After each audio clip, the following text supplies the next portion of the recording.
ተክተን ጀምረን እንድንጨርስ ግን ተክተው የሚተቹ ተክተው የሚዋሹ ደግሞ ያስፈልጋል።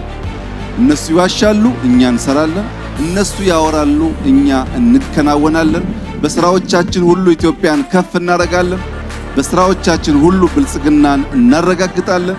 ይህ እስኪሆን ድረስ የማንተኛ መሆኑን በድጋሚ ለመላው የኢትዮጵያ ሕዝብ መግለጥ እወዳለሁ። በቅርቡ በጉባ ህዳሴን ስናስመርቅ ህዳሴ ተመርቋል።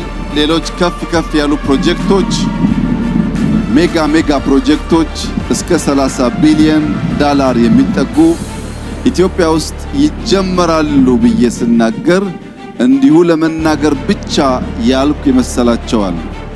የ30 ቢሊዮን ዶላር ኢንቨስትመንት ልክ ዛሬ እንዳያችሁት ሙሉ በሙሉ ተጠንቶ ዝግጅት ተደርጎበት የሀብት ምንጭ ተለይቶ ካለምንም ጥርጥር በሚቀጥሉት 5 እና 6 ዓመታት የሚፈጸሙ ፕሮጀክቶች ይሆናሉ።